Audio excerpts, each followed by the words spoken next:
Hello, everyone from Chelsea Fan TV. I hope you're all doing very well. I have never ever done a live phone-in show. I've never done a live call-in show, so this is the first time for me. Big up to everyone that is watching.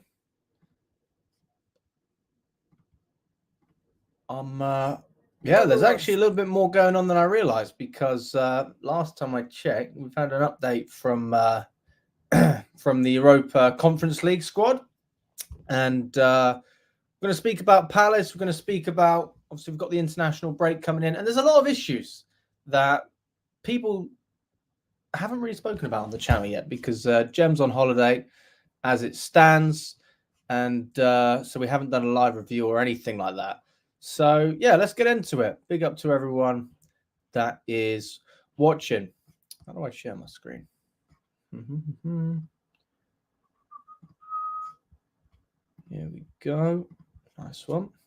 Yeah, so Victor Osimhen, he has a release clause from 2025. It's going to be £63 million. Now, bear in mind what this was before. It was about 80 million. I think we're actually doing all right if we can get a hold of him for a little bit cheaper. But that doesn't change the fact that his wages need to go down. I mean, I was absolutely baffled on transfer deadline day.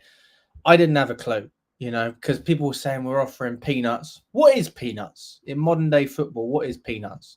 Is it 50 grand? Is it 100 grand? Apparently, peanuts is 150k.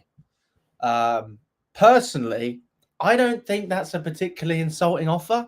If you look at the wage structure that Chelsea have at the moment, our average wages are 60 to 70 grand a week on average for our players. So we're offering Osimhen double what we were paying our players on average anyway. So he would have been right up there with our top earners within the structure that we were trying to create. So in that sense, you would say that, well, it's quite a generous offer, but considering he's on 300 grand, he doesn't want to drop it. And I think that that's a fair demand. I think that we could have probably met in the middle a little bit more. I mean, Osimhen, as it stands, he's dropped his agent. He's not going to be working with his agent anymore. He actually negotiated the Galatasaray deal himself. So there is a clause from 2025. He can go for 63 million if he wants to. So that means he can only spend a couple of months at Galatasaray and still get poached. That could be Chelsea, that could be PSG. Probably won't be PSG. But yeah, I mean, we're the club that seems like we're most interested in him. I mean, what's your take on this, guys? I'll be interested to see. Big up to everyone in the chat. Let's see. We got Ibrahim. We got Yusuf. How do I change the graphics on this? I never ever do lives ever. Hello, Mitchy boy. Good to see you, my friend. Hey, good to see you, Matt. Big up to yourself. Bison, I think Osimhen made a good decision. Why would he downgrade? He went to Turkey. So, I mean, I think that's a downgrade. I'm not really sure what you mean by that. If you think going to the Turkish league is an upgrade on the Premier League or even Serie A for that case, then I'm not really sure where you're going from that. I watched, because I'm a big fan of Mourinho, right? I watched a couple of the highlights of some of the Fenerbahce games. If you see the quality of opposition these guys are playing against in the league, and I'm not talking about your Besiktas, your Galatasaray, those teams, they're half decent, right? They're Champions League teams in their own right, European teams, and they've won some good games, right? And they've had some good players, so I'm not doubting that. But look at the teams that are fighting relegation in Turkey. Look at the mid-table sides. It's pathetic. That level of football for a player in his peak. Guy's 25 years old and he's going to Turkey, and you think that's an upgrade? No, absolutely not. He hasn't even upgraded. He hasn't even made more money. He's on the same money, guys. So, I don't know. For me, going to Turkey at this point, Like, you haven't killed your career because, as I said, you can still get snapped up in January. I think it's the right decision for him to get away from Napoli anyway, and just try and score some goals. You're not going to get any value if you're sitting on Napoli's, not even allowed on their bench, right? So, look, he had to do it, but for me, they fucked up. They should never have negotiated the way they did with Chelsea. We should have both met in the middle. If we could have given Victor Osimhen 200 grand a week as a base wage and then put that up even higher with Champions League football, I think that would have been a fair deal. So I'm with you in the sense that Chelsea could have definitely offered more, but if we miss out on Champions League football again, then you look at this wage structure and actually say, well, we've done ourselves a solid here, because we don't want to get into a position as a club where financially we can't handle what we're doing, right? So I think that we're just being intelligent, we're just being smart. If Osimhen really wanted to come to Chelsea, he would come to Chelsea, right? Even if you're on 300k or 150 grand, I'm sorry, you're going to have a great life. You're going to be able to help your family. You're going to be able to help the next generation of children, grandchildren. 150 grand a week. That's a lot of money. Come on, guys. Yusuf, good to see you, my friend. I did an interview with you at Stamford Bridge against cfctvyt. I honestly thought that Osimhen has made the wrong decision. Either his agent has negotiated badly or Osimhen is being greedy. Well, I think it's both. Like, ultimately, I think Osimhen wanted to come to Chelsea. I think that a lot of the stories that come out are PR, to be quite frank. Some people say it's good. Some people say it's not good. Nobody knows. If we would have also offered him the money, he would have come. We didn't, so he didn't. But look, it's a big decision, guys. It's a big decision. He messed up. He did mess up, but I think he was advised poorly as well. And as a player, you lean heavily on the people that represent you, whether that be your family or agents or whoever. And obviously, he's not happy with his agent because he got rid of him. So for me, there's going to be another go. There's going to be another chance. The fact that the transfer fee has gone down from about 80 million to 63 million, that leaves a little bit of leeway on the wages as far as I'm concerned. And I think that, this is something that Chelsea will probably look into in January, especially if Osimhen's in good form. I mean, if he's not playing well, then maybe we've dodged a bullet, because you don't want a player with such a big ego is then not going to perform in Turkey, right? So let's see how he does in Turkey. I'm sure he probably will do well. But, yeah, we could probably revisit this situation and see where we go from there. Big up to you, Deals. I hope you're doing well, mate. Yes, Lambo, he has a clause which allows him to leave in January. That's right. Deal says, January, Alex, the money will change in January, brother. I don't know what you mean by that. If you mean that he'll take less money, then fair. If you think he'll take more money, I don't know what you mean, to be honest with you, Deals. Louis says, hi, Alex. Hope you get a striker in January on the summer, bud. Listen, I think that a striker should still be a priority. I think that a centre-back should also be a priority. Disasi's not good enough. Badiashil's not good enough. Fofana, everybody likes this guy. I want to see him play for 6 months, and then maybe he can be good enough. But I don't care if you're good for one game. I want a player who can be good for a season. So I don't understand all the hype with Fofana. Like, he's had some good games. I thought it was okay against Crystal Palace. That was an okay performance. We need a little bit more, though, guys. Come on, we need a little bit more. Let's not overhype these players. Jonathan, what do I think of the goalkeeping situation? It's a good question, man. I mean, which goalkeeper are we talking about here? Which one are we talking about? I think let's start with the obvious choice, which is Petrovic, right? For me, Petrovic is clearly our number one. I don't understand why he's not still in the squad. He was forced to go to Strasbourg. He said no. Let's not forget that. He said he doesn't want to go. And then towards the end of the window, Petrovic goes to Strasbourg. So I don't think he was really keen on going there, right? He wasn't keen, but he wants to play for Chelsea. Maybe he thinks Strasbourg is his way of getting back into the side. I call BS on that because if it was ever going to get in our side, it would be ahead of Robert Sanchez.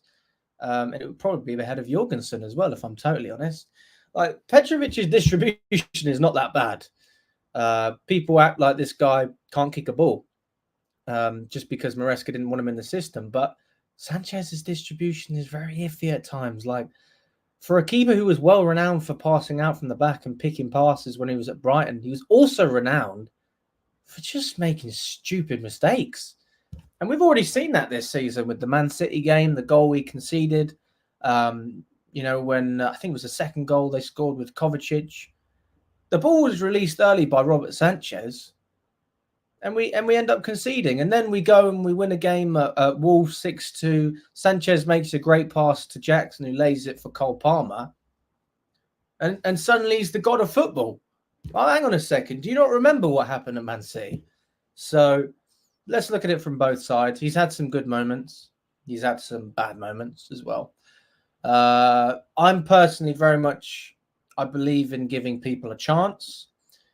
I just don't know why Robert Sanchez is being given a chance. I think Petrovic was given the chance and he took it last season.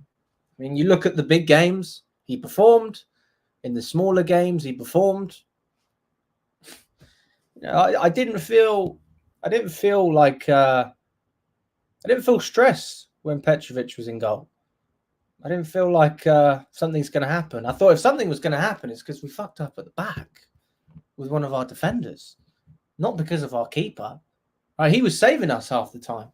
And also, we didn't speak about Petrovic too much last season. What does that tell you? We didn't have much to talk about because he was doing his job. Generally speaking, if people are playing well, you don't really have too much to say. And I think that's where I stand on, with the Petrovic situation. But look, I mean, I hope he does well in Strasbourg. I think he will. I know he will. But just a little bit of a pointless transfer. I mean, unless you're looking to just make money off him straight away, then we're in a slightly different scenario. But there you go. But yeah, so here's what I'm going to do, guys. I'm going to put the link out as well. And you may join if you want, because this is actually meant to be a phone-in session. So I've put the link in the chat. If you want to jump on, you can.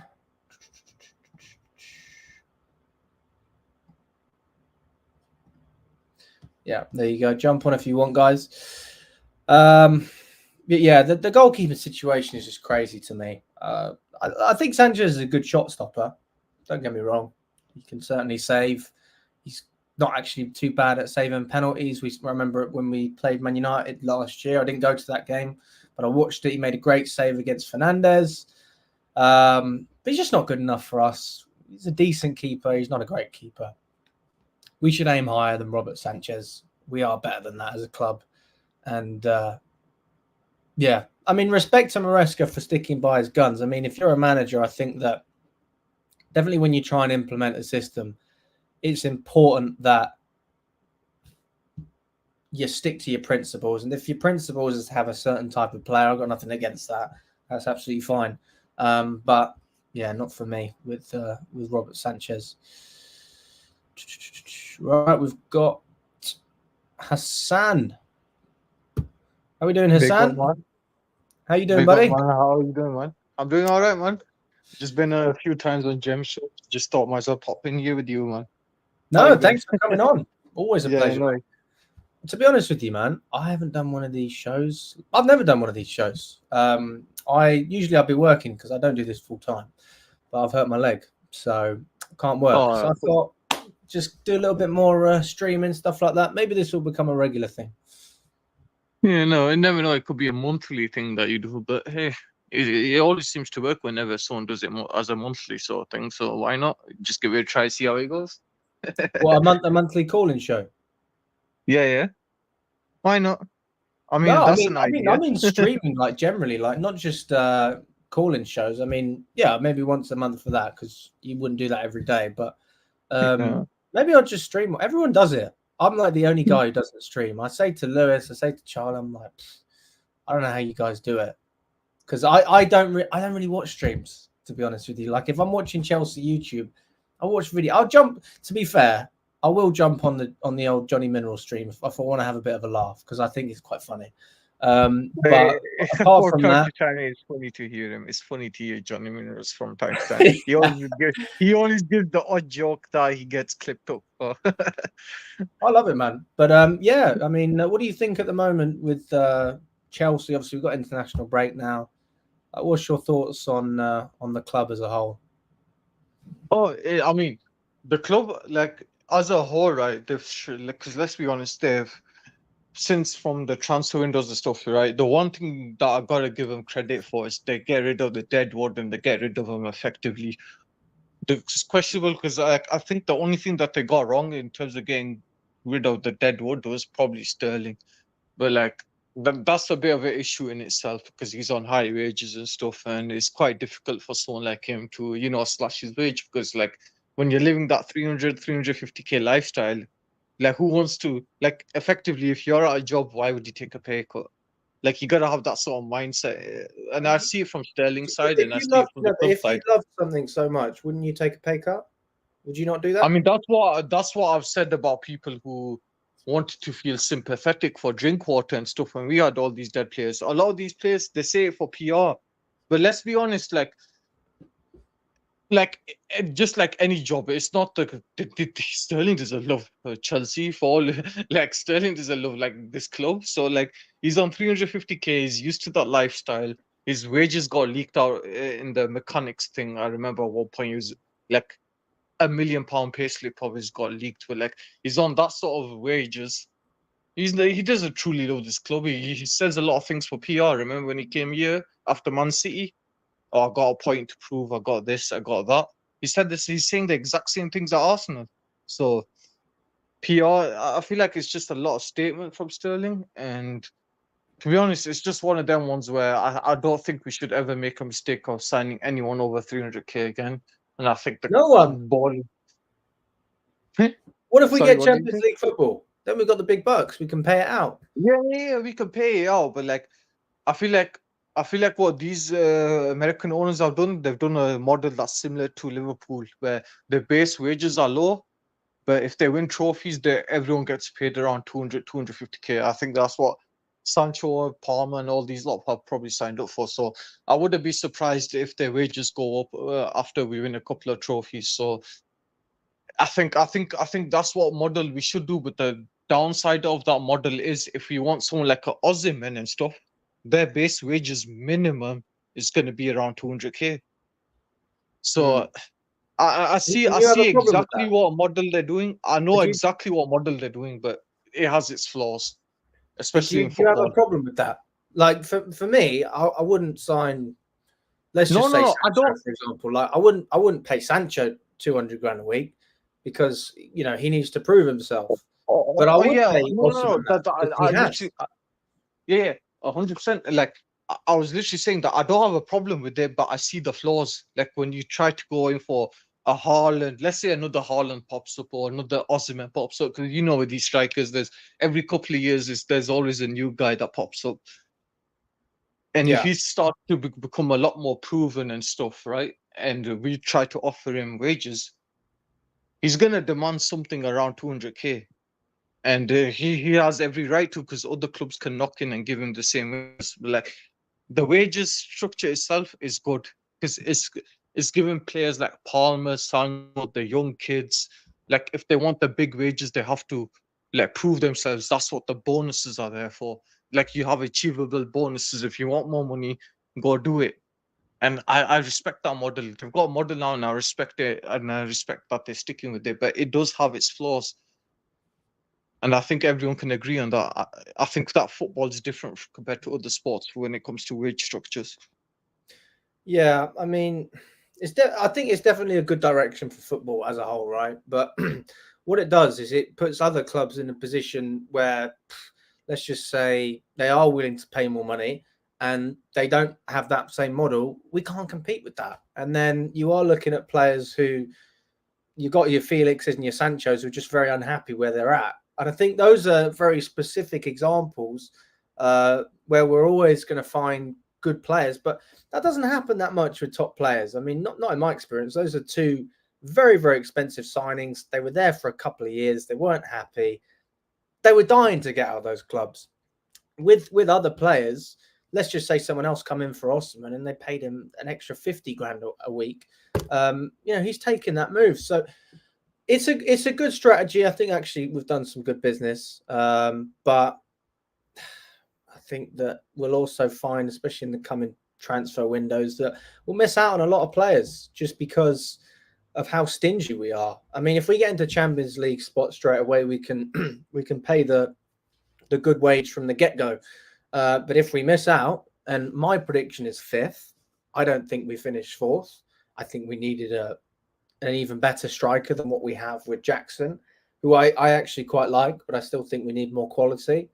I just struggle to see it, and then we keep conceding goals every week as well. Like where do we pick up the points? We can't win 6-2 every single week. We will break down low blocks, but they'll also hit us on the counter. And when we try and play good football against better sides, we won't be able to keep clean sheets. So that's the problem for me, is that if you're going to have a poor defense, which I think we have, to be totally honest with you, in terms of our centre backs, I just don't think that we've been good enough whatsoever. Then you've got to go gung ho. You've got to score more goals. And I think that bringing in Osimhen was one of the best ways to do that. Because if you have an issue with Jackson, you've got Osimhen. And now if you have an issue with Jackson, you go to Mark Guiu. And I go, well, he's all right, but let's be honest, I don't really expect Not much. proven. Yeah, exactly. And and this is the issue. I feel like that's the difference of us getting top four or not. We got kids, right? It's not the fact that we just got kids. These kids that we have on the pitch, right? They can do everything but the final product. And this is where Osimhen would have came in. He has a conversion rate of around 24-25%, which is in and around the likes of a Benzema, Lewandowski, like the top echelons of strikers. And he would have been that guy that would have pushed us towards getting top four or not. And and the problem is, the only problem and the only issue that we have with Jackson, as I think all of us Chelsea fans can agree, is his finishing. I feel like if he works on that What's his finishing, conversion rate? who's Do you know what that Jackson's? is? Yeah, I've not looked at the because I Chelsea thought his we current signed him Chelsea for his season. conversion rate. That was one of the things they were talking about when he was at Yeah, Villarreal. we say at Villarreal he had like a conversion rate of like 30. It was somewhat ridiculous, but a lot of that came towards the end of the season. When you had these little Yeah. run of games. But I feel like at Chelsea it'll probably be, if I had to make an estimate, it'll probably be around 18 to 20%, somewhere Okay, around that. Because that's not terrible. That's I not know terrible. it's not bad, but like that's like in and around like 15, 20 goals a season striker, if we were to say, which Not is bad, not is it? bad. It's not bad at Yeah, all. I think Jackson will score us 15 to 20 goals, but the problem is, like, if Jackson fires blanks, we don't have a backup striker, so we're gonna have to stick with him. And my only, I think, since if he like, no joke, right? If he works on his finishing, he will literally become a world class player. Because I feel like I feel like Jackson's all round play is a lot better than Osimhen's. What separates him and Osimhen is the finishing. Hmm. I think that's the massive difference. And for Jackson, because he's a striker, he has to work on the thing that he is. That's his job to do. And he's got a lot to step up this season. So He's been good all so pressure is far. on Come him. on, he's been Yeah. good. Yeah, he's been good. He's been good so far. But This is the thing. This is the thing after the what was the last game? After the Palace game, people were going, well, Jackson should have scored a hat trick, should have scored 2 goals. Well, what if we'd have just won that game 1-0? That would have been a great result. So I yeah, don't see why it's exactly. always Jackson's fault. He scored. I don't think Yeah, that's a but like terrible this is thing. what I mean. Like I don't get why people are slating Jackson when they don't rate him. Like you can't work it both ways. for you to slate someone, you have to at least rate him a bit and be disappointed in him. And do you know what the funny thing is as well? Havertz had the exact same game that Jackson did, but because they won, nobody's batting an eye. I literally saw it, like he missed an open goal, he missed a few chances. But just because the Arsenal won, no, if we won that game, no one would bat an eye. Because we drew, they're gonna look for excuses of people to blame. And I don't think it's Jackson's fault because the whole team played bad the second half. Fair enough, buddy. Well, listen, man, always a pleasure. Thanks for jumping on. Yeah, thanks, man. I hope to speak with you again soon. Yeah, take care, man. Enjoy, man. Always Stay a pleasure. safe. Right, Yusuf, good to speak with you. How are you, man? Hello. I've been good. Nice to see you after the Servette game. Yeah. I mean, plenty has happened since then. I mean, where do you stand on the club at the moment? I'm going to be honest. The Servette away game, although we won on aggregate, it was just not a good performance at all. I rate that Nkunku scored the penalty, but the two Servette goals should not have happened. Let's be realistic now. The first one, I actually can't remember how it was scored. I remember it was a really good goal from them. I think it was just poor defending. And then the second goal, I remember it was Jorgensen having a bit of a howler in goal. But in the Palace game, saw some good football. I'm going to be honest. Jackson, well done for scoring that amazing team goal. It was an amazing goal. Yeah, as the last person said, if only he scored that second chance at the end, I think no one would be batting an eye at him, only because we didn't win. That's the thing. If you win 1-0, nobody talks about it. But because we dropped points, that seems to be. But I mean, then again, like, what's his name? Like this guy, like Concerned Cafe patron. Like, I don't think that Fofana and Cole had a bad game against Palace. I'm with you. Yeah, they didn't have a bad game. But you know, we should be keeping clean sheets against these guys. I knew Palace would score. Everyone knew it. I mean, we haven't kept a clean sheet, so yeah. As soon as I don't know why people expect us to do it. But then if we don't, we're expected to what? Go and score 6 goals every week. So I don't know, man. Yeah. I mean, where do you think we need to improve? Is defense a priority or is it up top? Because I still think that we could have done more to get Osimhen, but I understand the idea of trying to keep within your structure. But I mean, 150 grand, 200 grand is still 100k as a pay cut for Osimhen based on what he was on. Yeah. And you didn't even have any flexibility. Like, if that's as far as we were willing to push, then to be honest, we should have been rejected, because I think that, look, a 50% pay cut is quite extortionate, isn't it? But if we can find a way to incentivize them a little bit more and just push the boundaries ever so slightly. It's not about, you don't have to pay these guys £1 million straight away, but you need to show them that they're going to be valued. And I think that Osimhen probably felt, well, hang on a second, I'm being paid 300k at Napoli. Galatasaray have obviously matched his wages as well. Maybe a percentage of that's been paid by the club already. I'm not 100% sure. But I don't understand it. I think we could have definitely made more of an effort. But with the cut in terms of the transfer fee, that was about 80 million. Now it's going to be 63 in January. I think that's a great opportunity to go in and be able to offer him a higher wage, because you're not paying as much on a transfer fee. So if you're saving, let's just say 17 million, put that on the wages, because you would have paid that money out anyway. But we'll see.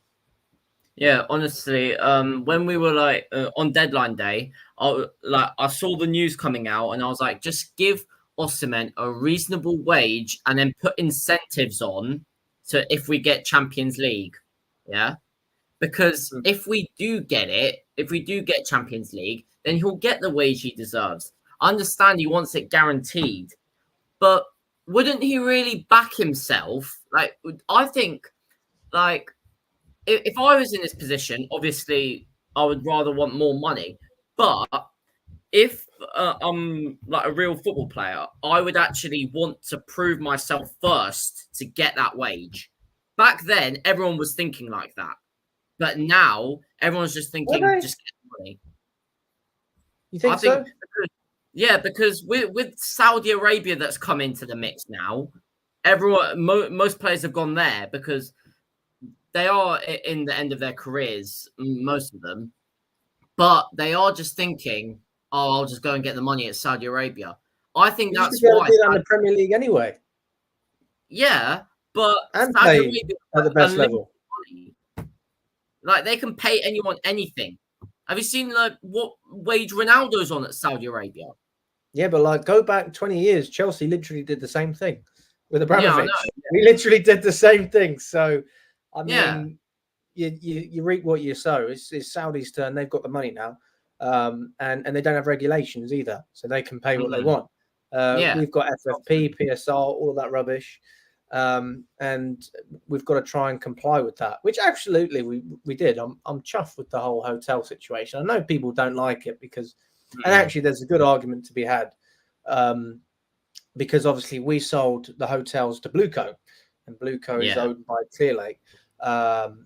Which means that if someone were to buy Chelsea, the hotels would not necessarily be included within that sale. So they would make an extra profit on the sale of the hotel. So let's say you bought Chelsea, let's just say for 2 billion, and then you wanted to buy the training ground as well, or the hotels, and we've sold them to ourselves for PSR. Instead of spending 2 billion, you might end up spending 2.3 billion because you want to buy the training ground and you want to buy the hotel. So that just inflates everything more. So that's the argument from some people. I mean, it's a very good argument. I mean, from an American investor point of view, makes sense because they do want to make money. But how do they do that is the other question. I think that they want the team to win so that they can have a better product to sell. So I don't believe all this nonsense about they don't care if we win. Feliciano did say that, but Feliciano's not running it. It's Egg Barley. So, I mean, it's all part of the same thing. For me, they're just very strict with their wage structure. And, they want to try and win a very unorthodox way, which, by the way, if it worked, is genius. But if it doesn't work, they look like clowns. And a lot of people already call them clowns, Clown Lake, all of that, which I appreciate. I mean, I've seen Johnny Minerals do that a lot. Sorry? I've seen Johnny Minerals do that a lot. Yeah. I mean, he's one side of it, and then there's people on another side. I'm very much in the middle. I think that I wanted to see this transfer window to judge whether I really believed there was any ambition. And again, I'm split because I think that we've made some really good signings, and we did a lot of the things I wanted to do, getting rid of players. João Felix, Pedro Neto. I'm really glad we got those two. Genuinely, but we didn't sign some of the players and positions we need to. Some of the business we did was stupid. So again, like I didn't get the buzz from this window that I thought I was going to get, and you didn't need to sign a lot of players for that buzz. You just needed to sign the right ones. If you would have signed Osimhen and that was it, people would have been happy. But because we haven't done that and we've gone with quantity, then you're left guessing whether these guys are going to be good enough. I think that, in terms of what we had with Mudryk and Sterling, I think, what's his name? I think Felix is an upgrade. I think that, definitely. Dewsbury Hall is a player that can fit well into the system. And that is why he was an okay replacement for Gallagher, in my view. But, thus far, he hasn't proved himself at all. I mean, this is something really you look at over a season or two. Gallagher was never going to fit into the system. I like Gallagher. He was one of our best players under Poch. If we still had Poch, everyone knows how I felt about Poch. Then we shouldn't have sold Gallagher. But because Pochettino's gone, he had to go. And then Neto was an upgrade as well. So there's certain positions where I'm like, well, it's not too bad. And then there's other things that I don't really understand. I think Chukwuemeka should have more game time. I love Chukwuemeka. And, even Ian Maatsen, like, he would have fit really well into this system. So, if you want a direct replacement for Ben Chilwell, you stick Maatsen in there. He fits into what Maresca would want. He could easily play in this system. I don't think I've seen him invert too much, but he's more than capable of doing it. And he's a goal-scoring player as well who can get up the pitch and contribute. So, But yeah, I mean that's where I stand on it. Yeah. I'm gonna be honest. Felix, good transfer business. I'm happy we got him back because I remember when we had him the last time, I was like, please keep him. Even though Pochettino didn't want him, I wanted him to stay. Jadon Sancho, interesting one. I have a feeling. Oh yeah, that's a very good point, by the way, about Thiago Silva. Like that is a very good point. Jadon Sancho is a very interesting one. Obviously, didn't work at Manchester United, but if it works here, wow. Pedro Neto, it was a very good signing.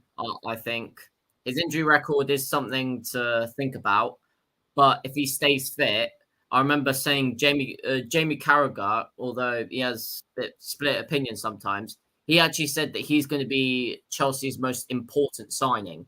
That he's Who? going to be like Jamie Carragher. He No, said but that. who's going to be our most important side? Oh, Pedro Neto. Okay. Yeah. That he's going to be the impact signing. Which Yeah. I'll be honest, I agree with him on that. Some of the other transfers that we got in Dewsbury Hall, I was a bit skeptical. I only was okay with it because he worked with Enzo Maresca, and then I was like, is it a bit of a downgrade on Gallagher? Probably, but we'll see how it goes. And the players that we got in, like Amari Kellyman and all these other young players, I don't I've know never why heard of him. No, the reason we did that is very simple because we had to get rid of Maatsen. So they inflated Maatsen's price tag, which was about 38 million. Bear in mind, he's worth more than that, in my opinion. FFP. Yeah, and then we inflated Kellerman's price. So we did Aston Villa a solid, and they did us a solid. That's why it happened. But listen, man, always a pleasure. Thanks for jumping on, and I hope to see you at the bridge very soon. Yeah, you too. See ya. Thanks, buddy. Right, CFC Mohammed, how are you doing, my friend? I'm doing good, thank you. What's going on? Nothing much. Fair enough. What did you want to say about Chelsea? I mean, what do you think about the club at the moment? I think we're progressing pretty well. In terms of preseason, and now you can see a very big improvement. And honestly, I feel like Enzo Maresca is showing that he can improve players. I mean, Nani Madueke, sorry for the background, but Nani Madueke, he looks like a different player this season. And Cole Palmer is just Cole Palmer as usual. And Cole Palmer is Cole Palmer, that's right. Yeah. And Lavia, he's the one that surprised me the most because I didn't expect him to come back from injury and be, this good, because I thought it was going to take him time to, get match fit, and he really surprised me. I think, in my opinion, he's been our best midfielder. 100%. Could not agree with you more. And but you know what? Let me ask you this. So we've already had a couple of injury scares already. Like, do you think that we're going to have a similar problem in terms of injuries to last season, especially considering we've got more games and we've got European football as well? Or do you think that was just a Pochettino problem? Honestly, I'm not going to say it was a Pochettino problem. You don't think it was? Yeah, I've had countless arguments about this. Yeah, I heard, I know people saying that Pochettino's training was way too intense, but I felt like the change in medical staff did help us. And the injuries that we're having is not major, like months injuries. Like Reece James should be back after the Bournemouth and West Ham game. So I don't think these injuries are too bad. I don't think we'll have the same problem, and our squad looks more better, in my opinion. And I feel like in terms of depth, even if someone gets injured, we'll still be good. We'll have someone to cover them. Yeah. Well, I think you're spot on in terms of the Lavia situation. The thing that I'm split on, I don't know what to think about Enzo Fernandez and Caicedo as well in that midfield, because I think we've got so many great options that I struggle to see how we fit all three of them in. And if we only put two of them in the squad, who do you drop? Where do you play who? And how does that affect the dynamic? Because all three of them really were signed to be starters, or you could say that Caicedo and Enzo were signed to be starters, but actually Lavia is the one who shines through the most. So who do you play, and where do you play them? Honestly, for me, I thought the best balance for me, I thought we could have a Caicedo and Lavia one, because Lavia could be like the anchor and Caicedo could be like the box midfielder. But with Enzo Maresca, I think Enzo is way too important for the system to drop him. And we're seeing that Enzo Caicedo doesn't really work that well because we get run through that midfield so easily. I just think Lavia, he works as a number 6. I feel like he's probably our only like natural 6 who can actually stay back. And Enzo, I don't want him to be too attacking.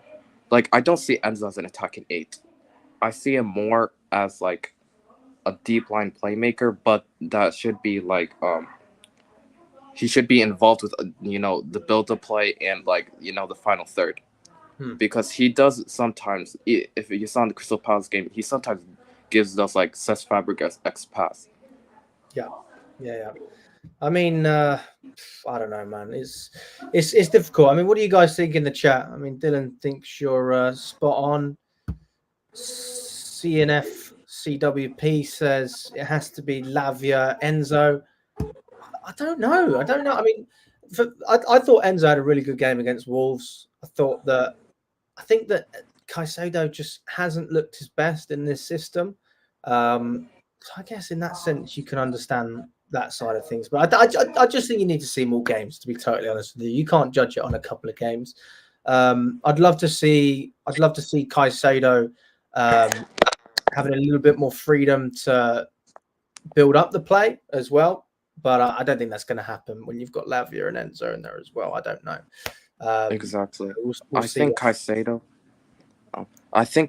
has to evolve his game to be like a destroyer, because when you have Lavia and Enzo in that midfield, you expect them to be more of the ones that have the more freedom to play and like to build up play. And Caicedo, I think he has to be the guy to like disrupt play, press aggressively. He has to do the dirty work. That's what Conor Gallagher is the best at, which I know I don't think it would work in the system, but I feel like Caicedo has to adapt and has to be able to do the dirty work if he wants to be a starter. Yeah, I mean, Jay makes a great point. Wouldn't it work if Caicedo played the box-to-box Kante role and Enzo drifts deeper? He feels that Caicedo defends best when he's chasing a challenge from behind than engaging from the front.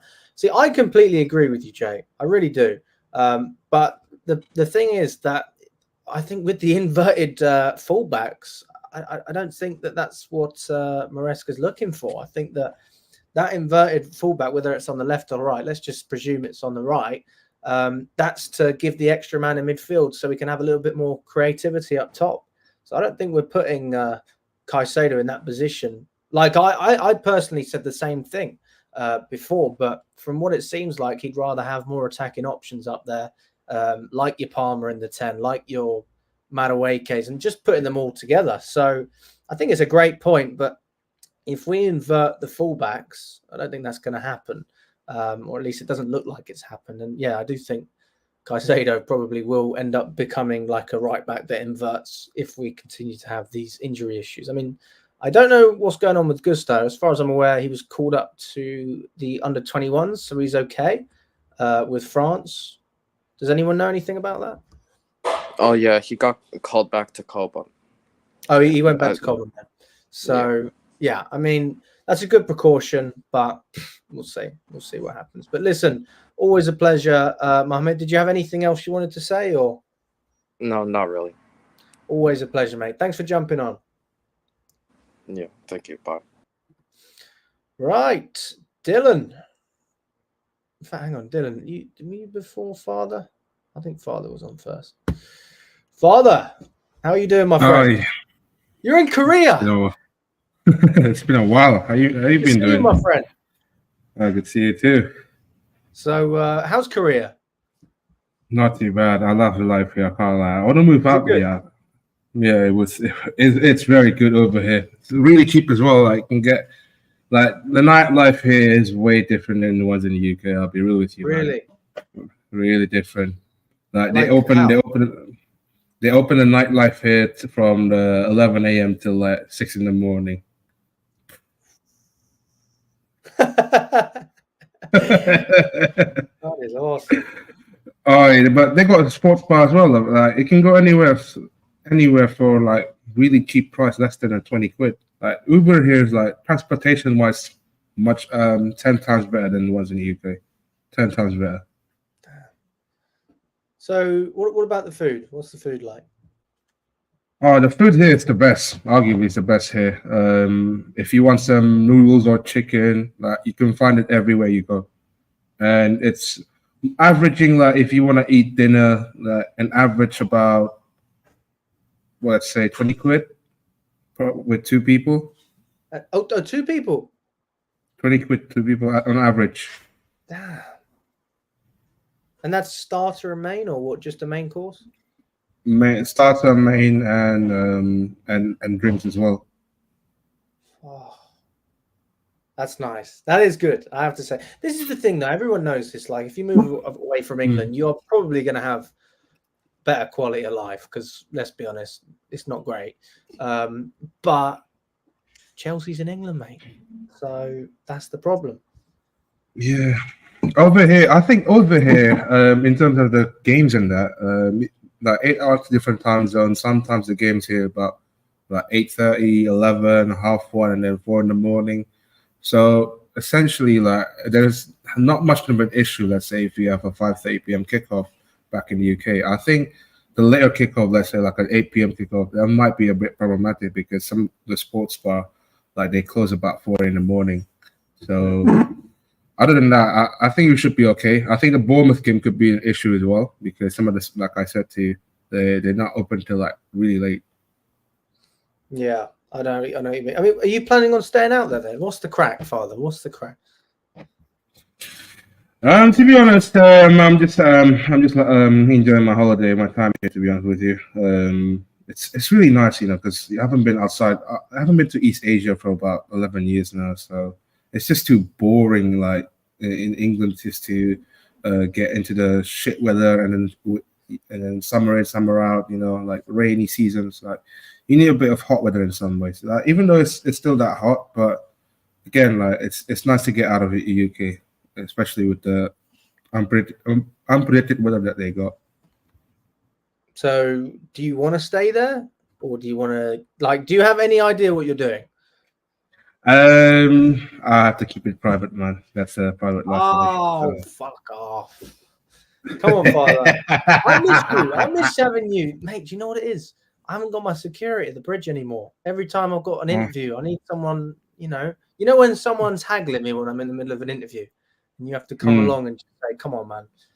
I haven't got that anymore. Jacob I suppose is Matt is kind of like security, isn't he? Good old Matt. Yeah. But I like having the double security in case one of you leaves. Then I got at least one person. But I can't lie. Over here, it's way too nice. Like the night out, everything, man. Like last weekend, I went to the place. Like there's a sports bar. You got a girlfriend? No. It's not gonna be easy in Korea to find a Korean girl. Like, bro, it's difficult here. Like you? Yeah, but I don't know, man. Korean women's like they're really hard to get. Same like in the UK. I'll tell you that. But if you want to drink here, boy, you can get Jaeger bombs. 3 Jaeger bombs for about 3 quid over here. Top notch. I love it. Fair enough, man. What do you think about Chelsea at the moment? I love it how we've just been chatting about Korea for about 10 minutes. This is by the way, people. If anyone wants to come to Korea, just make sure just bring your shorts only, because over here, yeah, it's really hot. But if you want to go to a nightclub, just bring your passport. They don't have any like a strict dress code or anything like that. That's number one. Number two, I don't think Chelsea had a bad start or anything. I just think the last couple of games now, even the loss against a Napkin FC from Switzerland, I don't think we played that bad. I think it's just that we're not taking the opponents very serious enough.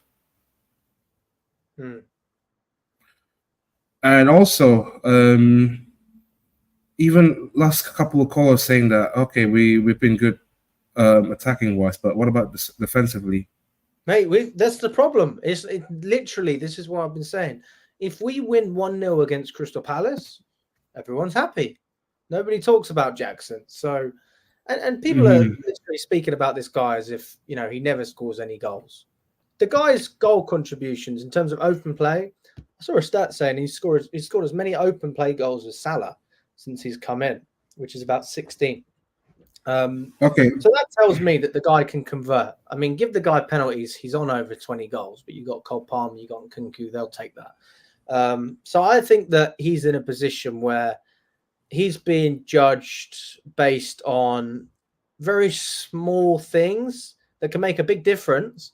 But if you look at the bigger picture, actually, no, Jackson has been producing.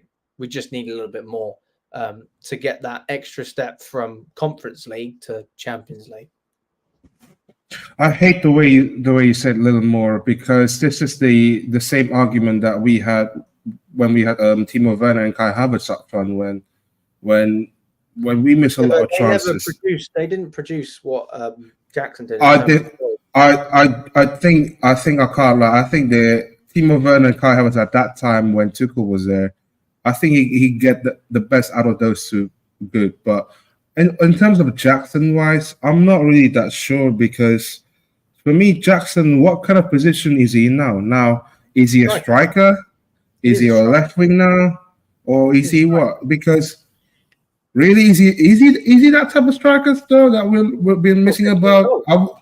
So are you referring now that we're gonna have to go into the season now with Nicholas Jackson and Mark Hugh? Well, we are. I can't lie. I think the season's going to be hectic as well. Like last season, I think that's going to be inconsistent. Of course it is. It's Chelsea, mate. But I don't think that we have the uncertainty with Jackson this season that we had last season. I think you've got a guaranteed 15 goals there. I really do. I believe that. And I think that if you put Palmer's goal contributions and Madueke's goal contributions, which are going to go up, and then you've got Neto's goal contributions, which is going to be higher than what we had with Sterling last season, and Nkunku, then you've got enough firepower there to push. I think the Osimhen would have been nice because we would have had depth, and that's what we were missing. That's the thing. We've been missing depth. We've been missing that. We've been missing that. Yeah. But in terms of what we really need, we need to keep clean sheets. I mean, we could literally keep the same squad we have in terms of players up front for the next X amount of time. And if we kept clean sheets, we would easily be a Champions League team. You could even argue we'd be a title-winning team if we could keep the ball out of the back of our net. I mean, that's what Arsenal do a lot of the time. They just, they'll scrape a win. I mean, I watched the Aston Villa game the other day. They're not doing anything special, mate. They just keep the ball out of the back of the net. You don't have to do anything special a lot of the time. It's just about the basics. The problem is we got players who can do all these great things like Madueke with these runs, Palmer, obviously generational talent. We can't keep the ball out of our net. So if you can't do that, you've got no chance. If you had the defense that we had, I don't know. I'm trying to think. Even I don't know, when Potter come in, right? We weren't scoring, but we were actually keeping quite a few clean sheets. And you had the attack that we had now, we'd be in a much better position. Do you think we had a better window? What, this summer? Yeah. What do you mean a better window? Do you think we had do you think that what do you think that this window you rate out of 10? Good question. Good question, isn't it? It is a good question. With all the factors that you could ever think of. 6.5 out of 10, mate. It was all right. It wasn't great. It wasn't bad. It was all right. Well, let's Do you look know at what? it I like think this. What would get it from a 6.5 to a 10? A striker, defend.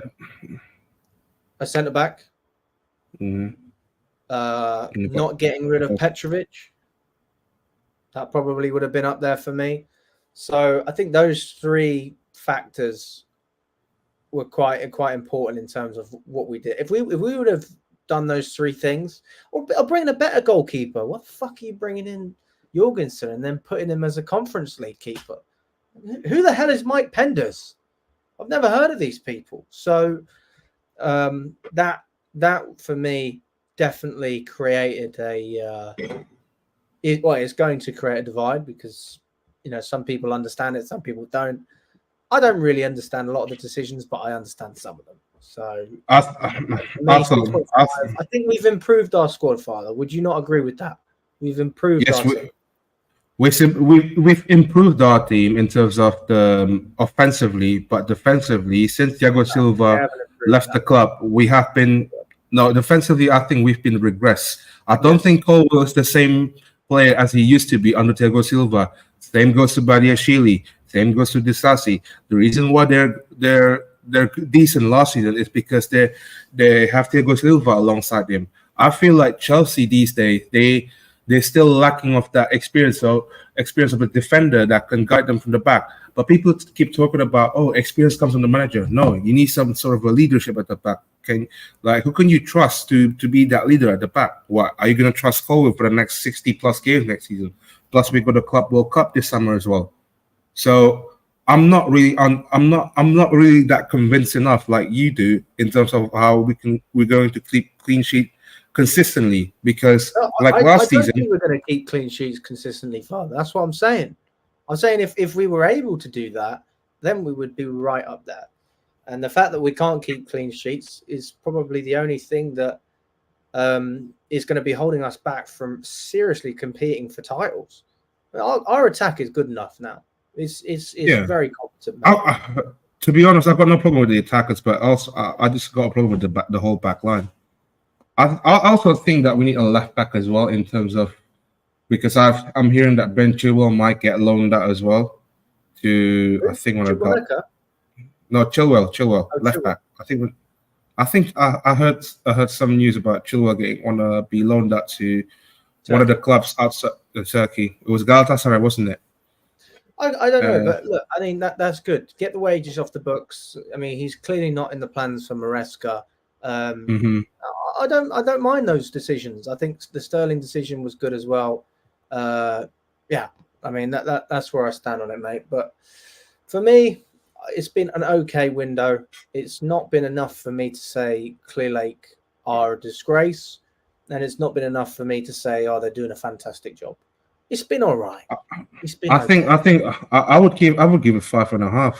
I just think that goalkeeper stuff that still pissed me off. Yeah, how can Chalobah as well.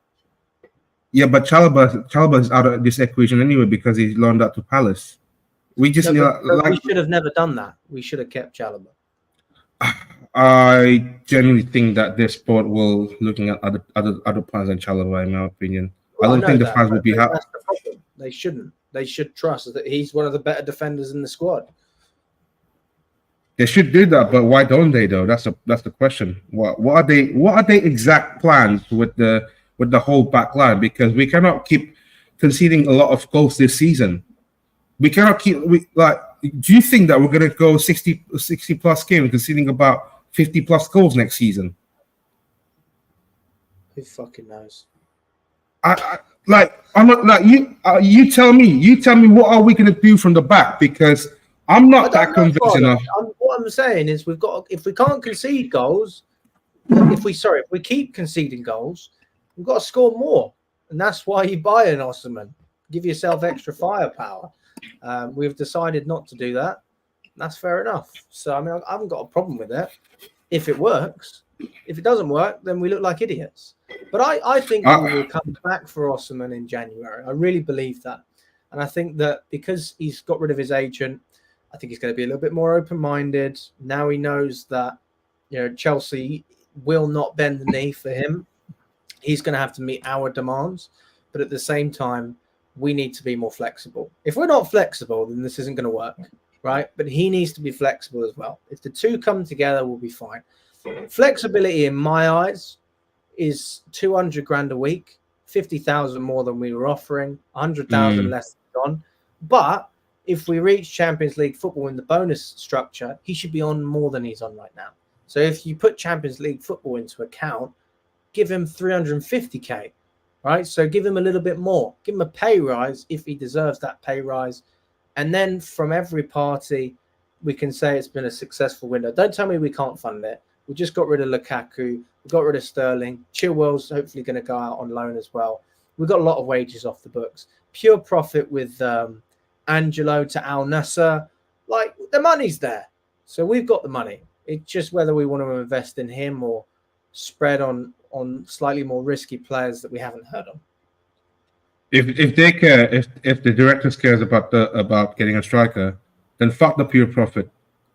But like, take that out of the equation. If we want to be serious and moving to the top, competing with the Arsenal and Man City, sign that Osimhen deal then. But the problem is, why is it taking it so long time? We had the whole summer to sort this problem out. Why do we have to wait until the last minute of the window to chase for Osimhen? This deal was always going to go until the end. You know that. He was always going to do that. That's negotiations. He was driving a hard bargain. Like, we had the whole summer. We had the whole summer. We were hoping, and this was the strategy, was that, so you had Al Ali, who were looking at Tony and Osimhen. The goalposts were moved for Osimhen when they offered 80 million, and they still wanted more Napoli, even though that was the valuation that they wanted in the first place, right? So they've moved the goalposts. Then Al Ali have come out and they've gone, you know what? You're messing us around, Napoli. We're going to go for Tony. 40 million, 500,000 a week or something like that, whatever it is. And it's as simple as that. And Osimhen's left in a position where he can either sit on the bench at Napoli or he can come to Chelsea on a pay cut. So we took the opportunity to try and get a bargain, which is what we did with Jadon Sancho, what we did with João Felix, considering the amount of money that they were bought for in the first place by their respective clubs and the money that they were on. They both took pay cuts. So that strategy works for players that want to come. The truth is that Osimhen didn't want to come. And I haven't got an issue with it. It is what it is. It's up to him. We made a very brave move and a risky move, and it didn't work. But guess what? I'd rather us take that risk than signing Sterling for 350k a week. Yeah, that for me is always a better risk, because if it doesn't work, you don't have 150 grand on the books that you didn't need in the first place. And if it does work, you've got a player that's good value, right? If you sign Osimhen for 300k and he flops, breaks his leg, what are we going to say then, Father? So same like Lukaku issue. Same like Lukaku situation then, if that happens. So similar situation for Lukaku. Well, fucking hell. Yeah. I hope he doesn't do an interview like Lukaku if he comes, but you understand where I'm coming from. So for me, I don't think it's a big issue, man. But I think we'll revisit in January and there'll be another chance. There's certainly going to be more talks, especially with the fact that his agent's gone as well. But listen, Father, I'm going to leave you to it, mate, because I've got other people waiting. But always a pleasure. Right. And Father, I'm going to start a new show as well. I need you. I'll text you about it. But yeah, always a pleasure, mate. Let's catch up soon. Yes, sir. Take care. Elijah, how are you doing, my friend? How are you, buddy? Oh, you're on mute. Good. Oh, there we go. Yeah. You've been waiting very patiently, man. So thanks for waiting. Yeah. No problem. What's your thoughts on everything at the moment? I mean, me and Father were getting into it over Osimhen and everything like that. I mean, let's just start with that. I mean, do you think that we've done the right thing in terms of not signing Osimhen and not giving in to his demands, or have we missed something here? For me, I do understand that we don't want to like pay so much of his wages because he was asking because so far he has 400 grand a week and that is way too much. But for me, yeah, Alex, I'm very disappointed of our summer transfer window because we didn't Very sign disappointing. a centre back and we didn't Mm. sign a striker. Like, look at the Crystal Palace game. At halftime, we could have been 3-0 up. And in the second half, late on, Jackson missed a glorious chance. If that was Victor Osimhen, he could have scored that. So to me, I feel like we had some good sign, the likes of Neto, the likes of Felix and all that stuff. But not getting a striker, not getting a centre back is really worrying because listen, Wales Fofana and Levi Colwell is starting to get a bit better, you know. And but for me, yeah, I still don't trust our defense because it just cannot be consistent. Like I can't remember, like the last time we kept a clean sheet, Alex, was against West Ham United when we beat them 5-0 last season. Ever since then, we've been conceding 1 or 2 goals every single time, including pre-season. It's only Club Berwick we kept a clean sheet, but anything else we haven't. So to me, we have to wait and see. But in terms of Chelsea Football Club, we are starting to improve a little bit, but I'm still having bits of worrying about this season because Enzo Wesker, I mean, he came from the Championship for Leicester City, so I'm just really hoping that he's the right man for the job. But I do have doubts because for me, people have been saying to me about Pochettino. Now, listen, I do get that he has starting to improve a little bit, but people are forgetting. It took him game week 33 to change the system because look at the Middlesbrough game. Palmer's the false nine. You know, you had the likes of Enzo left wing. You know, Conor Gallagher is the number 10. You know, Levi Cole left back. Like he made some stupid mistakes, and this is why I didn't want him. But if he could prove me wrong, I'll hold my hands up and I'll apologize. But for me, I knew that Pochettino wasn't the right man. And listen, and let me say about these owners as well. The way they have treated Trevor Chalobah is an absolute disgrace. This guy, yeah, is a better centre back than Badishil, than Tosin, than Levi Conway's for Fana. Because Alex, I've got a stat for you about Trevor Chalobah. In the last in 61 games, he had 35 wins, 14 draws, and 12 defeats. Like that, what does that tell you? That's he's so much better. And I remember, yeah, on a Thomas Tuchel, that whenever Trevor Chalobah starts for Chelsea on the Tuchel, we don't lose. The only game he's lost was against Brighton. We lost 4-1, but that was under Graham Potter. So I believe that sacking Thomas Tuchel was the wrong thing to do because yes, he didn't have a great start, but it was way too early to sack him because I was thinking, okay, you sack Tuchel, bring in a manager that could be better than Thomas Tuchel. They brought in Graham Potter, it didn't work. They sacked him.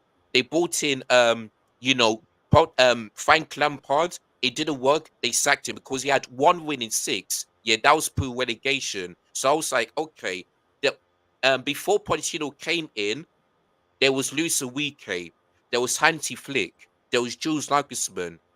These owners said no, and they brought in Pochettino. So I was like, okay, let's see what he can do.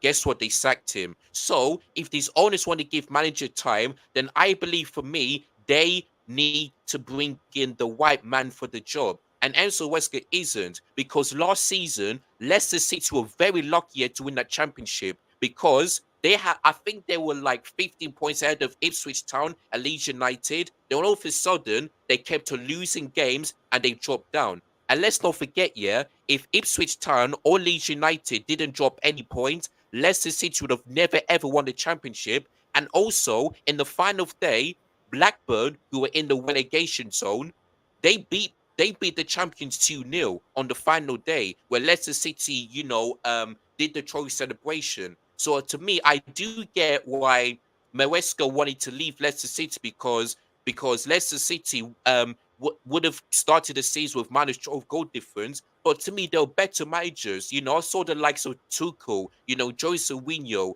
that Sporting Lisbon manager. I would have had either one of them than bringing Enzo Wesker. Like, don't get me wrong. I don't think they were interested though. I don't think they were I interested. I know. don't think Tuchel was interested in working with us.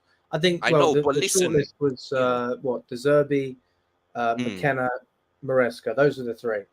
I personally, out of those three, I thought Maresca was the best out of a bad bunch because De Zerbi would never work this board because they would fall out straight away.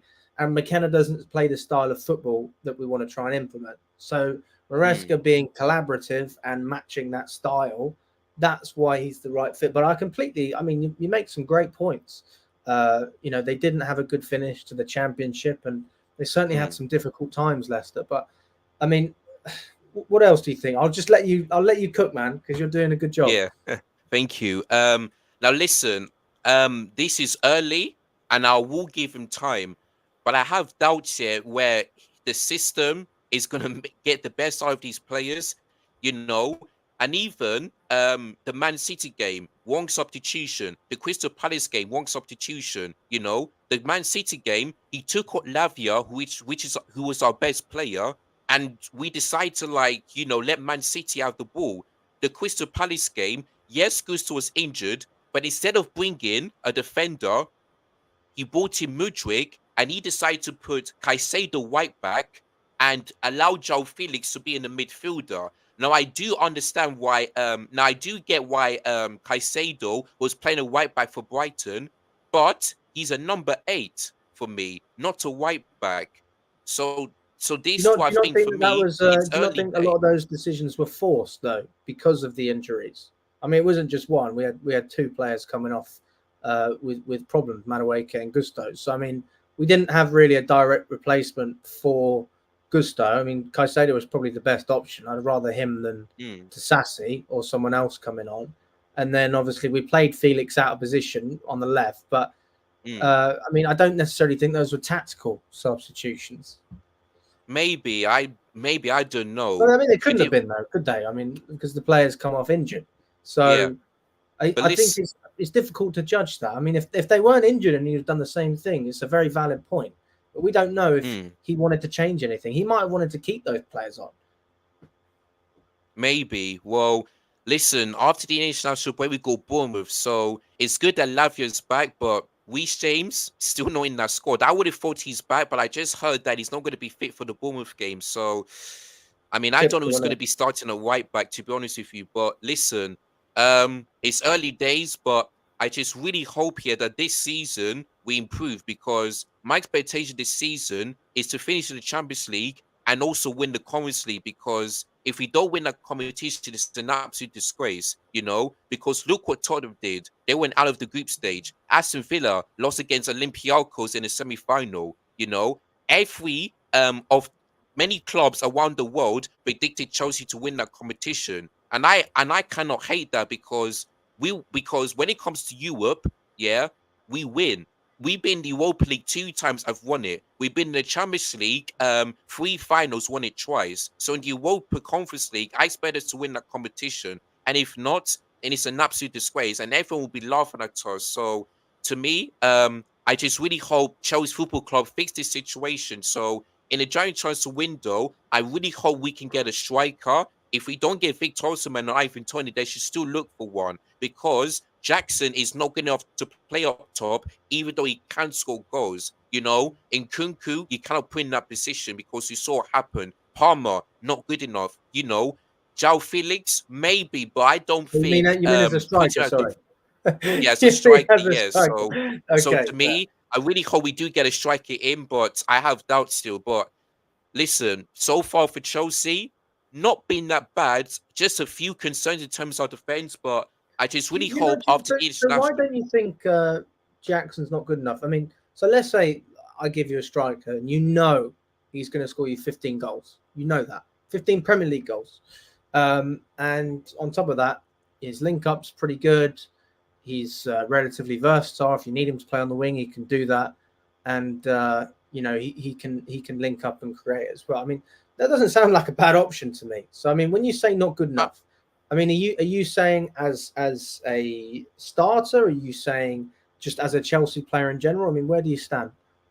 I mean, for me, Jackson, I'm not saying he's a bad player, because like you said, he has good link-up play and he's very strong. What I mean not good enough is like in some games where like he will make a great one, and then he will miss a couple of chances. So that's where if Jackson starts up top, then that's fine. But the only thing I'm worried about is that he's a great player, but when it comes to like his decision to score a goal, like sometimes it can be good, but sometimes it can be a bit wasteful. So maybe Jackson could be the only option, but I think for me, Jackson is playing better as a left winger because that's what he did for Villarreal. So to me, I just hope Jackson can do what he did last season. But if he proves me wrong, then I'll apologize. But we have to wait and see. But scoring 15 goals last season in the Premier League is not that bad. The question is, can he do it again?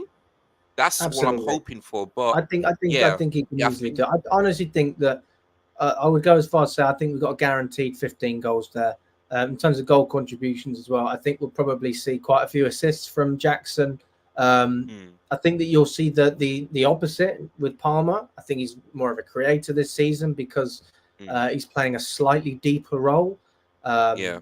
And I mean, I didn't like how deep he was against Palace. For me, he should have been a little bit further up the pitch. I don't know if that was Maresca saying, I want you to drop deep, or if that was Palmer getting frustrated and just going deep anyway. For me, it's probably a little bit like I think he's just been given a free roam. Like he's allowed to do what he wants, and yeah. Otherwise, you wouldn't see a player do that in Guardiola's system. So for me, I think Maresca is just a little bit more flexible. I mean, can I ask you this? What do you think about the style of play? Because we all thought that it was going to be very rigid. It wouldn't change at all. It was always going to be the same. And we have seen Maresca try different things, which if you were to compare that to when Maurizio Sarri came in, it's totally different. I mean, the style of play is getting our attack a bit better, you know, because of the Crystal Palace game, you know, was on the counter attack on the right hand side and we caused some problems. So I do like his style of play, though. It's just that if he could sort our defense, you know, have a balanced midfield and also make sure that our front line can be better in the final third, then I think we'll do well. It's just as long as he sticks by his tactics and not change it up, then I think we might be fine. And also, the one thing I will say about Jackson is that he needs to finish, you know, that his finishing needs to improve. And also, he needs to make sure that his time is run perfectly because this guy is offside not so many times, but like a few times. Like in a Man City game, he scored the goal, but he was offside. So if he can prove on the time of his one and his finishing, then I think he might be the striker that we need. But I just have doubts about Jackson. He's a good player, but I think he needs to improve his finishing Do you think and he also time improved his last run. season from the beginning of the season to the end of the season? Do Yeah, you I think think Jackson so. improved? I Yeah, I think he think was our so. most improved player alongside Cucurella. I Yeah. really do. I mean, his hold-up play at the end of the season was unbelievable. He was so good. I was sat there in the East Stand. I was like, wow. This guy, I did not see that when he first come in. When he first come in, I thought, right, he's nifty, he's fast. But I didn't see a strong player who could hold the ball up. And I think that he improved so much in that aspect. In terms of finishing, I mean, he had good periods and he had bad periods. So, I mean, if a player can improve as much as he did last season, and if his ceiling is as high as hopefully the scouts and the directors think it is, then there's no reason why he can't push on and improve. Listen, Elijah, before we leave it there, I mean, do you have your own channel or? Yeah, I do. It's called Elijah Talks Football. I'll put it in the chat so that, you know, the people can subscribe if you can. Yeah, man. Do you just do Chelsea videos or? Yeah, normally on Chelsea, but I do football as well, you know, some other teams as well. Yeah. Well, in the private chat or something, if you want to put your number, I'll give you a text if you want to come on more often. Yeah, I'll do. Yeah. Here it is. I put in the chat. Private one. Oh, you're awesome. Yeah. That's brilliant. Well, listen, mate, I thought you were fantastic. Very good opinions as well, mate. And yeah, I'd love to have you on. Where are you from? I'm from the UK. Oh, you're from the UK. Whereabouts? Yeah. I'm just outside of London. Where? I'm literally In not far from London Essex. either. Ah, okay. Yeah, I'm from okay. Essex. Yeah. I'm near Reading. Do you know Reading? Yeah, I've been there before a couple of times with my mum. We used to I go. live near. There's a church there in Reading. Yeah, it's not that far from, you know. I love it, man. Well, listen, always a pleasure. And yeah, I mean, how do I message you on your YouTube channel or what? You can follow me on Instagram, and you know, because I've got one. All right, buddy. Well, I'll send you a message. Well, Yeah. good to speak with you, and Yeah. come on again soon. Will do. Thanks, buddy. Thank you. Right, Dylan. I am so sorry to keep you waiting, mate. You've been very patient. That's all right, mate. All good. How's it going? Yeah, all good, man. All good. It's interesting hearing a lot of people's opinions at the moment. I mean, It is. there's a lot going on, isn't there? But Yeah. I mean, Father thought we had a pretty average window. I think it was slightly above average. Elijah doesn't think Maresca is necessarily good enough. Yeah. I mean, what do you think, mate? Mate, I'm not going to lie. I think, particularly when we look at the Osimhen situation, I think it's worked out perfectly for us. And I'll say why. I think a lot of the talk we hear about why we need a striker this season probably dripples through from the lack of quality we had on the top of the pitch last season, right? So if you look, we had, we were expecting goals from the likes of Conor Gallagher, Enzo Fernandez, an out-of-form Sterling, an out-of-form Mudryk, and Madueke, who was hardly getting any minutes. So hence we only had Cole Palmer, who was our real out-and-out goal threat, and he was amazing for us. Whereas if you look at this season, we've got tons of quality at the top of the pitch. And I actually think the whole Osimhen thing has worked out well because it gives us a chance to see where he's at Galatasaray until January. And if he looks good, we can go in for him. But it also, I think more importantly, gives us the chance to see how our system's going to look like without a striker. But also, I think more importantly, it gives us because I think one thing that Man City pre-Haaland at Arsenal have shown is that you don't actually need an out and out number 9 focal central striker. You can get goals and still win leagues and still do amazingly well, without a traditional number 9. So I'm quite excited to see how we're going to get on until January.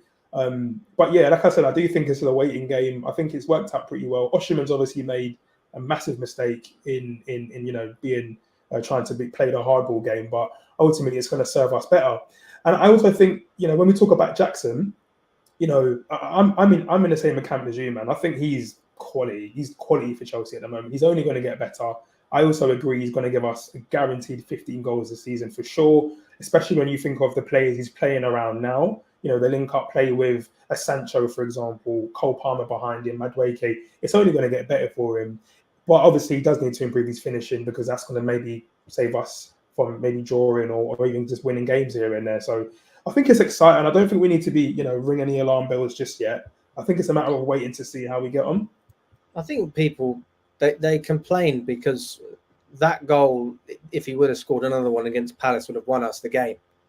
But if you look at the tally at the end of the season, as long as you're not scoring 15 goals against one team, I mean, generally they're spread out.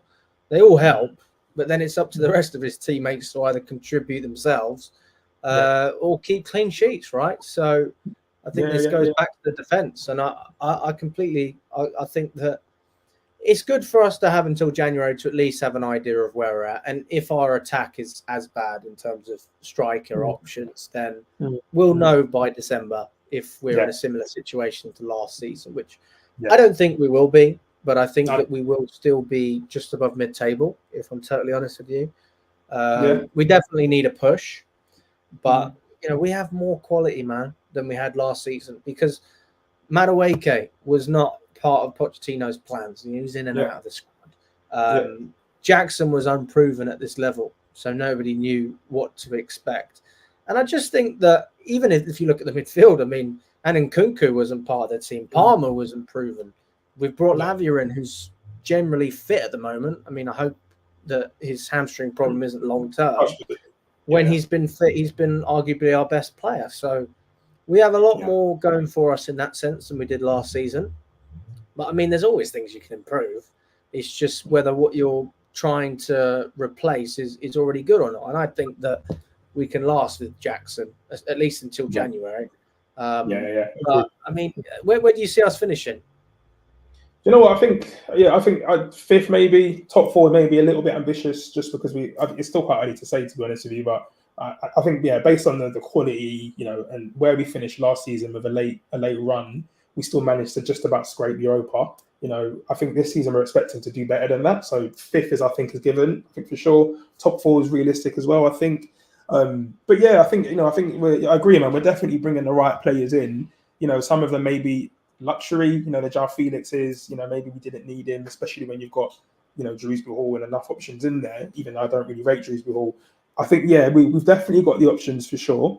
I think Sancho is a crucial signing. I think that's not getting enough credit than we actually deserves, I think, for Chelsea fans. I think we're crucially forgetting that, Pedro Neto, as great as he is, he's definitely on an injury list, a watch list for the entire season. Maresca's already mentioned how many times that he's protecting players. It's only came out just a few hours ago that Fofana and Lavia and Palmer's not going to the Conference League next set of games because of managing their load. And so we know for sure that we've got a manager who's going to be protecting these players to ensure we're preventing injuries. And what that means is if Pedro Neto doesn't get injured this season by some miracle, it also means that he's more than likely going to rest him on a regular basis. And I don't think we should be looking at Mudryk to be a in and out player to replace Pedro Neto. Mudryk's shown he's not up to the standard. I think Sancho makes perfect sense, given that he can rotate on the left-hand side, maybe push Pedro Neto to the right to rotate with, Madueke. So I think it makes sense. It's a good signing for sure. Yeah, I mean, it's come out, the squad that we've got. I mean, we've still got a lot of starting players going there. Sanchez, although Jorgensen's going to be the starter, Disasi, Tosin, Badiashile, and I think we'll see Vega playing quite regularly. Yeah, I mean, it's good enough, isn't it? I mean, if we don't get through the initial phase, then I mean, we're in big trouble. But I mean, there's certainly enough quality in there. But I mean, look at this compared, on paper, this is good stuff, mate. I mean, look at the midfield and up top. I mean, you are milked with expensive price tags and quality. But then the further up you go, I mean, this is underwhelming as hell. I mean, you'd say Reece James is great, but I never see him on the pitch. So, I mean, how can I judge? And obviously, we got Colwell and a couple of others on the player list B. So, I mean, I definitely think that we've got enough up top. But, yeah, I mean, so difficult. What do you guys think in the comments? I mean, do you think that we're going to have any struggles in terms of the Conference League? Especially, I mean, did you watch the Servette game? Oh yeah, I heard that game. Yeah, I thought it was a game of two halves. Of course, the first leg was much better than the second. Defensive issues, right? I think we touched on it. The last caller was spot on as well. I think some of the comments have been spot on. We definitely need to look at a more proven partnership at the back. Although that being said, I think Fofana and Colwell are making strides in the right direction. So we'll probably see. I think we probably will see more stability at the back going forward with Reece James coming back in as well. I think Vega's shown to be a really crucial signing for us at the moment, given that he can also drop in to maybe replace, Cucurella and so on and so forth. So, yeah, I definitely think we've got the options to go forward. We probably should have bought an out good defender to help us through for this season, but that's Chelsea, right? You live and you learn. We just have to kind of accept it. So, but yeah, I think my last message, just before I jump on, because I've got to jump soon, is just to say I don't think we should be trying to buy in too much into what the media is spinning this narrative about Chelsea. And unfortunately, I think we're seeing it start to, impact Chelsea fans. We're panicking over small things. It's like, we're 3 games in hindsight. I think we've just got to give it time and trust the process for sure. But yeah, I think January is really dangerous word. Trust the process these days.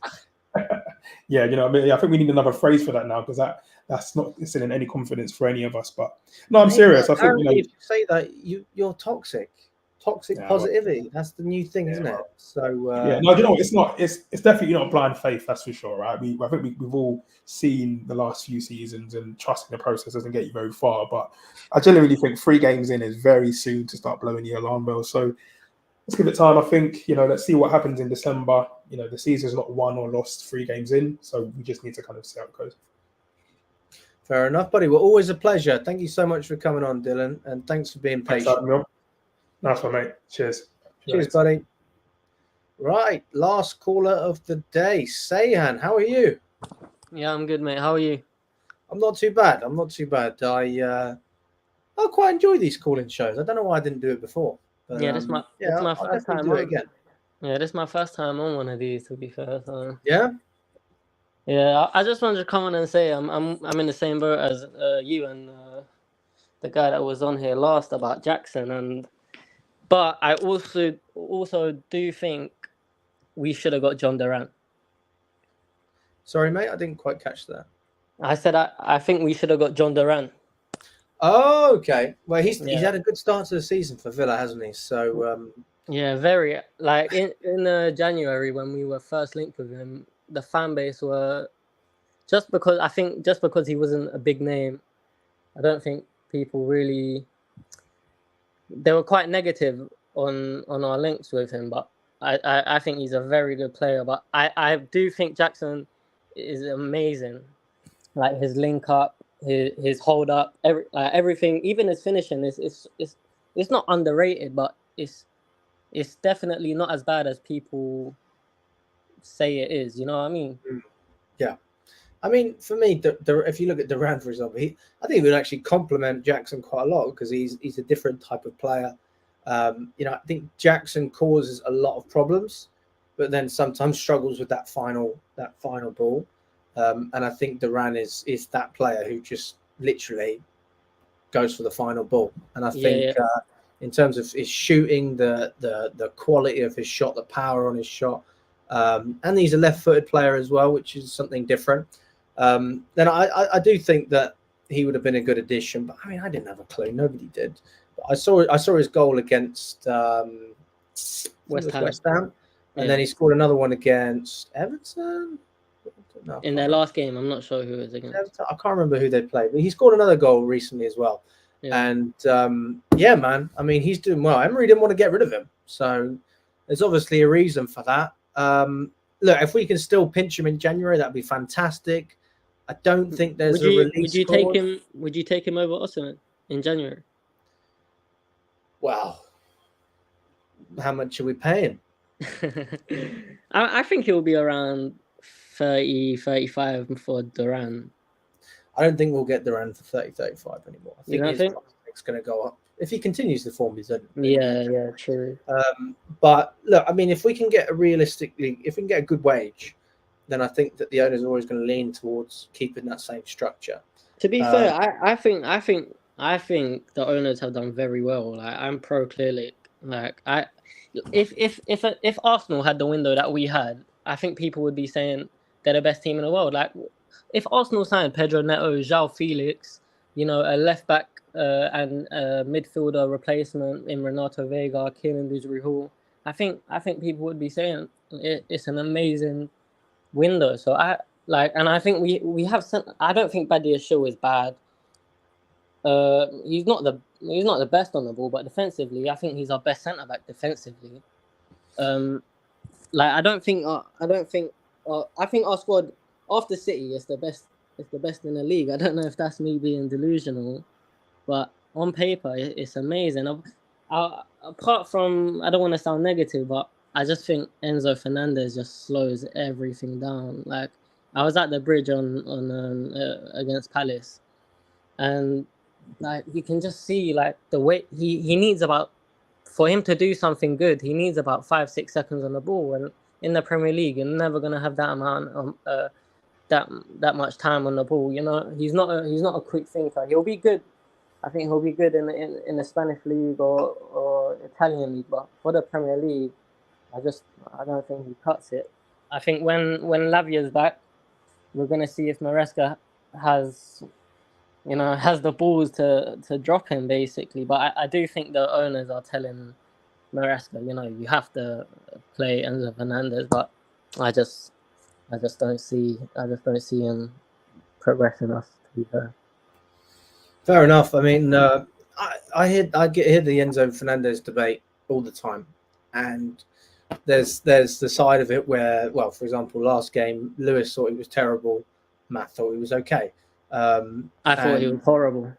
Yeah, so I mean, it's difficult. I actually want to watch the replay of that again because in the first half I don't think it was too bad, and then the second half No, It to be was- fair, yeah, in the first half we were dominating. Like they got one shot on target with Adam Wharton, and that's all I can think of. They didn't really have anything. Like, if only we had John Duran. That's it, man. I mean, I don't know. I don't know about Duran over Osimhen, but I think if I was the owners and I was thinking financially, which I think is what they Yeah. think a lot of the time, then 30 million and then a big wage cut. Let's just say, I don't know what he's on at Villa. It's not a lot. Yeah, and definitely not a Let's lot. just say 60 grand a week and 30 million. I think it's a smart signing. Yeah. But would I take that over Osimhen? I don't know. I don't really think that's necessarily a replacement for Osimhen. I mean, you're just creating more of the same with Jackson and maybe a slightly better player than Guiu as well. But then you could argue Guiu has actually proven himself at Barcelona, which is one of the biggest clubs in the world. So difficult. But yeah, I mean, if you just want quality, Osimhen's a no-brainer. I personally would love to see Victor Gyökeres. Gyökeres, yeah. He offers a little bit more in terms I don't know of why. I don't really know why no clubs have gone in for him. It's a bit confusing, though. Well, there's got to be some reason. I mean, I don't know. I think there's got to be a willingness from the player to leave as well. He seems like he's pretty happy at Sporting, whereas Osimhen is unsettled. So I think you need a sign from the player as well that he wants to leave. But if Gyökeres is up for it, then I'd certainly be up for it. But how much are we going to have to pay him? Considering at the moment he's one of the. I think I was best hearing. strikers in I the was world. hearing a £85 million release clause. Like that's insane. And what about wages? Yeah, wages will be. I think, but I saw a picture. I don't know if it was him. I don't know if you saw it, but his agent was at the Palace game. I don't know if that's his actual agent. Did you see it? I saw the Nottingham Forest owner there as well. I don't know what. There's a lot of people there, man. But they were all in Egg Barley's box. So, I mean, who knows why they invite them or if they invite them. I don't really care, to be honest with you. It's over. So we'll wait until January, see what happens. I mean, I really don't know. But I mean, what else do you think? Is there anything else or? There's not really much at this point. We have to win the Conference League. We have to get top 4. Do you think we will get Conference League? Do you think we'll win? Yeah, definitely. Yeah, I think there's only Fiorentina in there, no? That's a big club. Well, hopefully we don't play if like we don't win, it's quite embarrassing if we don't win the Conference League. No, we've got to win that competition. You're absolutely right. I mean, we've got to win it. But I think I don't even know what I'm talking about. But I mean, I'm just going based on what I saw against Servette. We looked a bit shy. Yeah, well, so I hope we can get a little bit more together. Away at Servette, it wasn't Maresca ball. We couldn't really play possession football on that pitch. He even said it before the game. It was a terrible pitch. Yeah, the pitch was horrible. So there was no point trying to take risks and play out the back when you never know where the ball's going to bounce. You know what I mean? It's true, man. It's very true. But yeah, mate, that's it. Yeah. Sayhan, it's been a pleasure, mate. Thank you so much for coming on. Thank you for having me on, bro. Cheers, buddy. All right, guys. Well, listen, first of many. If you haven't already smashed the like button, I don't know how many likes we're on. I think that last time I checked, we're on like 50 or something. So please smash the like button if you haven't already. It does actually help the channel. We're on 55 likes at the moment. So let's get it up to 70. And then listen, if you like it, let me know. If you're not a big fan, then fair enough. But look, I'll be looking to do more stuff on live. Not just call-in shows, general Chelsea news updates, things like that. And look, always a pleasure, guys. Thank you so much for jumping on if you did. And big up to everyone in the chat as well. I appreciate all of you. And I hope to catch up with you all very soon.